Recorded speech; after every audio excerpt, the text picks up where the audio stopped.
Salut à tous. Aujourd'hui, on va s'intéresser à un petit exercice donc de la RMS qui a été posé donc aux ENS, comme un ENS donc Paris, Lyon, Saclay et Rennes, qui traite d'une stratégie gagnante pour un jeu. Donc déjà, on va lire l'énoncé ensemble. Donc déjà, première question, on nous demande de montrer que les sous-groupes de Z sur NZ sont cycliques, ce qui va être utile pour la deuxième question. Ensuite, donc la deuxième question va quand même s'y intéresser avant de répondre à la première question. Donc on a deux personnes, donc Alice et Barbara, qui vont jouer à un jeu. Et à tour de rôle, elles vont choisir un élément donc, de Z sur NZ. Donc Z sur NZ, c'est les classes d'équivalence des entiers quotientés par la relation congruence modulo n. Euh, Sans remise. Donc il y a n éléments. Elles le mettent dans un ensemble S. Et le jeu s'arrête quand elles engendrent l'ensemble. Et c'est bien sûr celui qui a tiré le dernier numéro qui perd. Parce que, bon, je vous laisse réfléchir, mais si le jeu était dans l'autre sens et que celui qui engendrait gagnait, il y a une stratégie gagnante très simple. Et donc, il faut trouver selon n, y a-t-il une stratégie gagnante pour la première joueuse. D'accord. Donc, on a la question. Alors, après, ensuite, on se pose la même question pour Sn. Donc, c'est globalement la même idée pour Sn. On considérera les mêmes idées. Je ne vais pas le traiter ici parce que je ne vais pas avoir le temps, mais vous pourrez essayer de le faire. Donc, par la question A, montrer que les sous-groupes de Z sur NZ sont cycliques. Donc, on va considérer un sous-groupe de Z sur NZ, par exemple 0 de Z, par exemple, on va passer dans Z sur 6Z pour voir ce qui se passe. Donc les sous-groupes de Z sur 6Z, on a Z sur 6Z, donc 0, 1, 2, jusqu'à 5, pardon. Ou 6, mais c'est la même chose, on peut avoir des éléments doublons. On peut avoir seulement les paires. On peut avoir seulement les multiples de 3 ou 0. Donc ici, on voit bien que c'est cyclique. Oui, cyclique, c'est monogène, monogène et fini. Hein. Je n'ai pas reprécisé.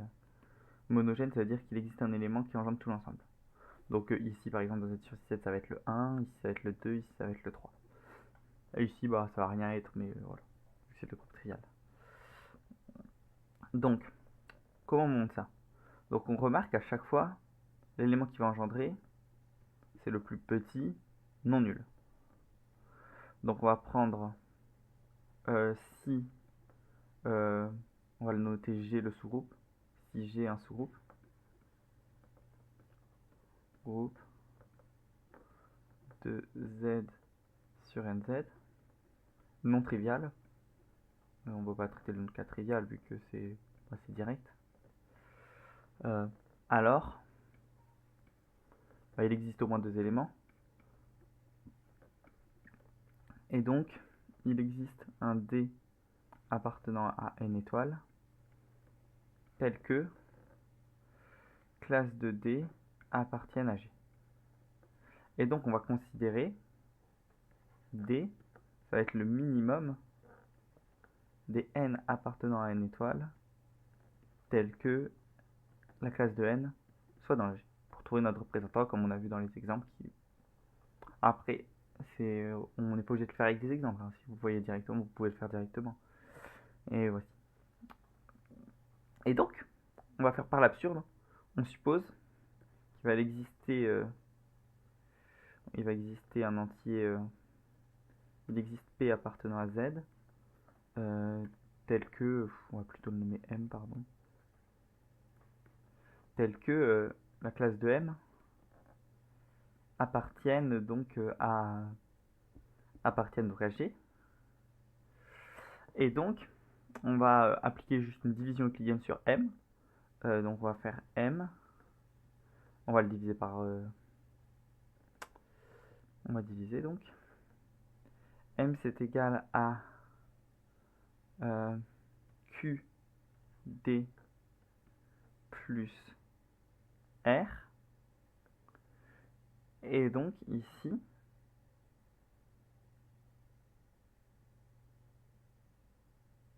oui.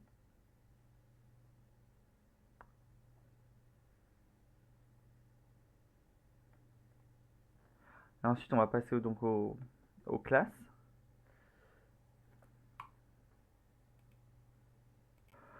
Oui, bon, pardon, j'ai eu un petit trou. Donc, on a donc m bar qui va être égal à q fois d bar, plus donc à q d bar, on peut mettre la barre sur tout, q d bar plus r bar, avec r appartient à 0 d-1, bien sûr. Donc ici, comme D, il appartient au groupe par définition, on a que QD comme ça va appartenir à G.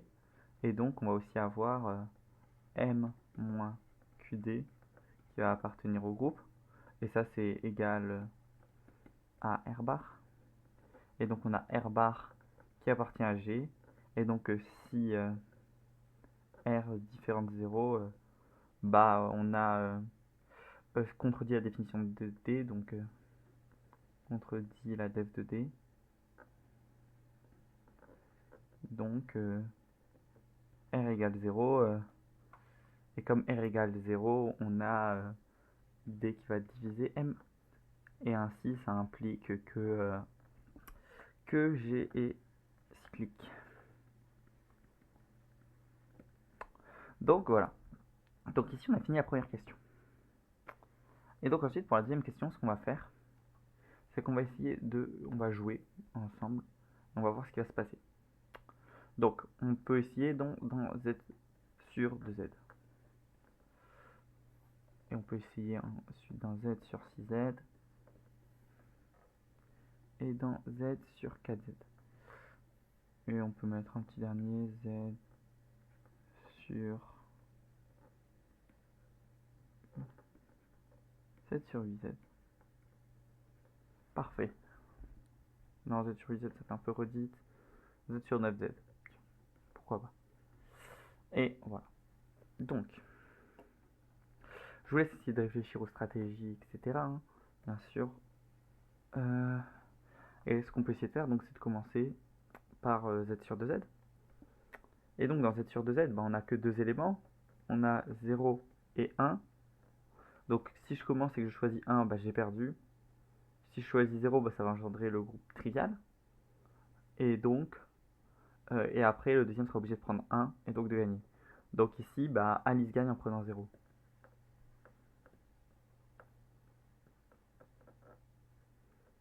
Bar et ensuite un bar. Voilà, moi je vais mettre sous séquence de flèches. Ensuite, donc on peut maintenant s'intéresser à un groupe un peu plus, on va dire, complexe, qui va être Z sur 4Z. 0, 1, 2, 3, 4. Donc ici, on voit que comme 1 est premier avec 4, et que 1 va aussi être premier avec... Non, que 3, pardon, va aussi être premier avec 4, on voit donc que 1 et... que 1 et 3 engendrent 7 sur 4Z. Hein.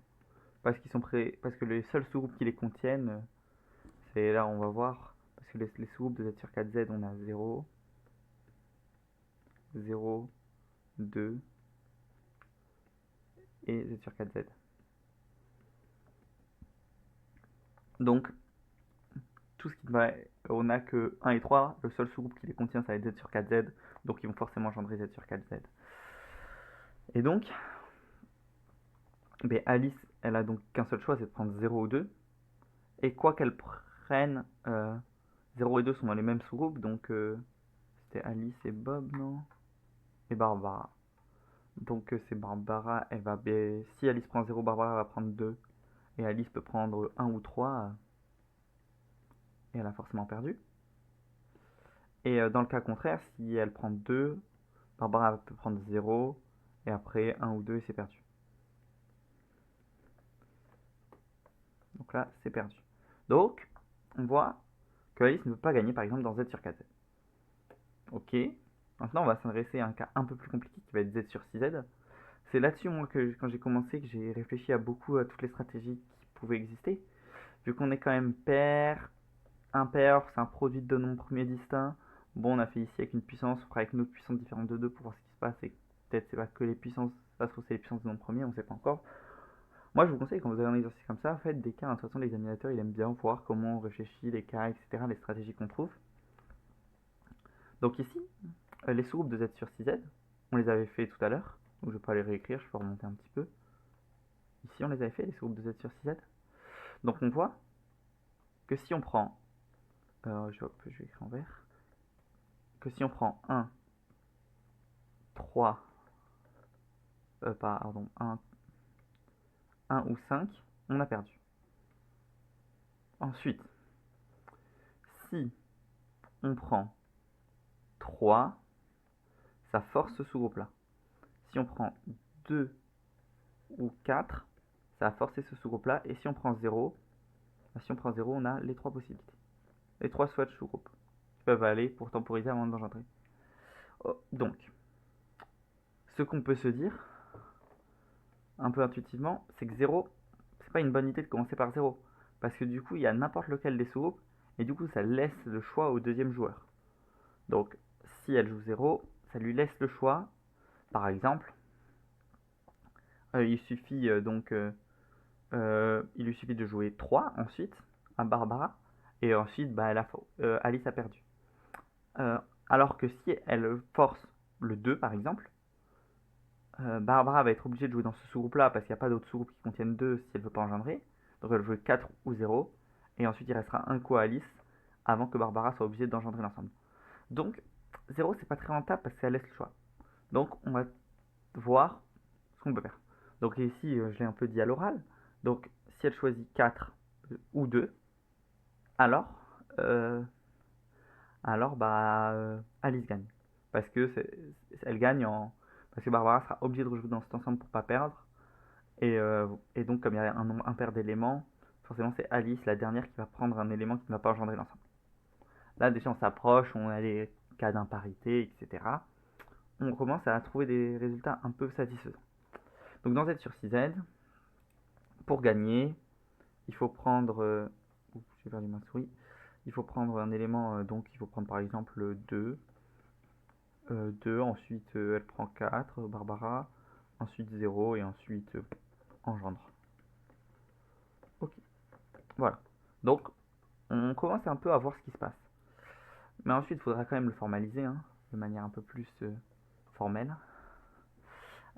Après, je vais pas apporter un formalisme non plus extraordinaire sur cet exercice. C'est un exercice d'oraux, mais ce sera quand même précis la preuve. Et si vous voulez le formaliser un tout petit peu plus, vous pourrez, mais ce sera quand même très précis. Donc dans Z sur 9Z, on a le singleton, très peu intéressant, le trivial, hein, 0, 3, 6, et je crois bien que c'est tout, hein. Sauf si j'en oublie. Si je pense que j'ai 3, non, j'en oublie pas, et Z sur 9Z. Donc ici, 0, on laisse le choix. Bon, dans tous les cas, il n'y a pas trop de choix parce qu'après, une fois qu'on a joué 0, il reste que celui-là ou celui-là. Donc elle va être obligée de jouer dans celui-là. Et ensuite, on va pouvoir rejouer ici.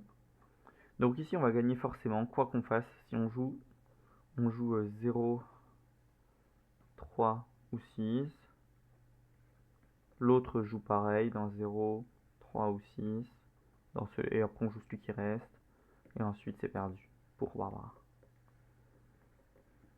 Pour B. Ok.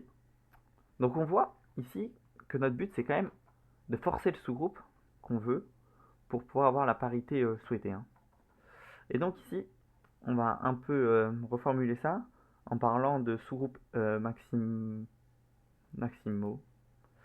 Et comme ça va être cyclique, on va bien s'en sortir. Donc ici, l'idée, c'est qu'on va considérer les sous-groupes maximaux. Je sais pas du tout si c'est le terme. Au début, quand j'ai résolu l'exo, j'avais nommé ça des sous-groupes extrémaux. Et puis ensuite, on est parlé à quelqu'un qui m'a dit que ça s'appelait pour lui des sous-groupes maximaux, que ça lui disait quelque chose. Bon, je sais pas écrire. Voilà. Et donc, les sous-groupes maximaux, ça va être des sous-groupes de G, tels que c'est G inclus dans Z sur NZ. On va le noter SG inclus dans G pour que ce soit plus général. euh, tel que SG différent de G, et que si, et que pour tout x appartenant à G privé de SG, SG union X engendre SG union X engendrer G. Donc on veut vraiment forcer le sous-groupe et que si on prenne un autre élément de ce sous-groupe, ça marche. Et on va pouvoir forcer un sous-groupe comme ça, mais justement parce que c'est cyclique. Donc si je joue le premier élément, forcément j'ai un élément qui va générer le sous-groupe. Donc juste avec un élément, je génère déjà le sous-groupe. Donc on ne pourra pas en mettre un autre. Parce que si on en met un autre, ça va directement engendrer G. Et c'est comme ça qu'on va faire pour pouvoir forcer. Et donc, avec cette propriété, c'est pour ça aussi qu'on a montré que c'était cyclique. Et donc, il faut juste qu'on trouve les sous-groupes maximaux, sous-groupe max de Z sur NZ. Donc, on va décomposer N en produit de facteur premier. Donc, N, c'est P1 alpha 1, PR alpha R. Et donc, quels sont nos sous-groupes maximaux? Bah déjà, on remarque que si on prend un sous-groupe de la forme, je vais le noter ouais, mais c'est pas. Oh, bon, on peut le noter. Le sous-groupe engendré par PI bar, ce sera le mieux comme ça. On voit que eux, ils vont être. Ça va être des sous-groupes maximaux, parce que si je prends PI, PGCD avec n'importe quel autre élément donc de l'ensemble, donc qui n'est pas un produit des pays, comme pays va être comme le pays il est premier, forcément un nombre qui n'est pas un produit d'un nombre premier, il est forcément premier avec le premier. Donc avec M appartenant à Z tel que il n'existe pas de cas tel que M égale K PI, hein. Je le note très mal, hein, mais ça c'est égal à 1, donc on va le noter, SG, hein, toujours le groupe engendré par les pays, hein. SGI, le sous-groupe engendré par les pays. Donc SGI union M engendre Z sur NZ. Et on va voir que si on prend d'autres choses, ça ne va pas marcher. Donc les sous-groupes, ils vont tous être bon, on peut prendre n'importe quel représentant. Donc ce qui nous intéresse, c'est juste donc les décompositions ici de n. Donc on peut prendre, soit on prend P, P1, soit on prend P1 carré fois P2, si 2 est inférieur à alpha 1, bien sûr. Et donc tous les sous-groupes, ça va être de la forme PI bêta I, le produit des PI bêta I avec bêta I inférieur à alpha I. Et on va voir que si on a un produit, donc, ça va pas être maximal parce que il suffit de prendre le sous-groupe des pays et il va être inclus et donc on pourra prendre le représentant de ce sous-groupe et ça va pas marcher. Ça, je peux vous le laisser le formaliser. Je sais pas si je le fais. Non, c'est peut-être un peu lourd à faire, mais c'est pas très compliqué. Bon, je vais le faire quand même. Mais donc, par exemple, ici, on prend le représentant, donc ça va être. C'est ça le représentant, hein. Le produit des PI bêta I bar. Et ici, on voit que directement, ça c'est égal à au produit des PI bêta I, I différent de J fois PI bêta PJ bêta J moins 1, si bêta J supérieur à 1. Et donc ça c'est, si ça c'est supérieur ou égal, si ça c'est supérieur strictement à 1, c'est pas maximum. Parce qu'il suffit de prendre le représentant et que ça appartient bien au groupe et que c'est pas le même groupe. Donc voilà. Et donc ici, maintenant qu'on sait que nos sous-groupes maximaux, c'est juste les premiers qui divisent n, on va pouvoir donc conclure l'exercice. Comme ils sont cycliques, le cardinal du sous-groupe, donc le cardinal de SGI, donc c'est le sous-groupe engendré par PI, on a dit, hein, ça va être le cardinal de Z sur NZ divisé donc par PI. Donc ça va être du N divisé par PI. Et donc ça va être du P1 alpha 1, PI alpha I moins 1, PR alpha R. Voilà. Et donc ici, maintenant il faut juste trouver la parité de ce nombre. Parce qu'on a dit que il fallait jouer dans l'ensemble et dès qu'on ne pouvait plus jouer, on a perdu. Donc comme c'est Alice qui commence, il faut que cardinal de SGI soit impair. Soit impair. D'accord. Donc déjà, on a deux possibilités. On va traiter le cas où PI est 2 et PI est différent de 2. Pourquoi? Parce que pour les parités, on va voir ce que c'est plus logique qu'on a qu'un nombre premier qui est égal à 2. Donc si PI c'est 2, alors cardinal de SGI est pair, si et seulement si, alpha I supérieur ou égal à 2. Donc si la valuation de adic de n est donc supérieure ou égale à 2. Voilà. Et ensuite, donc le deuxième cas, si PI est différent de 2, SGI va être pair, si et seulement si la valuation de adic de n est supérieure ou égale à 1, vu qu'on ne divise pas par 2. Hein. Donc, ici on voit que notre condition, on peut choisir, donc si la valuation de adic elle vaut 1, on peut choisir de prendre le groupe engendré par 2, et donc gagner un ordre. Et donc on voit que donc la condition qui va nous rester à la fin, ça va être que la valuation de adic de n est supérieure ou égale à 2. Et donc, si la valuation de adic de n est supérieure à 2, ça veut tout simplement dire que n est voilà, que n est congru à 0 modulo 4. Et donc, Alice gagne. Alice peut gagner si et seulement si 4 ne divise pas n. Donc là, je faisais la condition pour que ce soit pair et donc qu'Alice n'est pas forcément une stratégie gagnante. Donc voilà, c'était tout. Et après, vous pouvez essayer de faire l'autre. C'est le même principe des sous-groupes maximaux, mais c'est juste, il n'y a pas le fait qu'il soit cyclique. Mais c'est pas non plus très compliqué. Mais la vidéo est déjà très longue comme ça.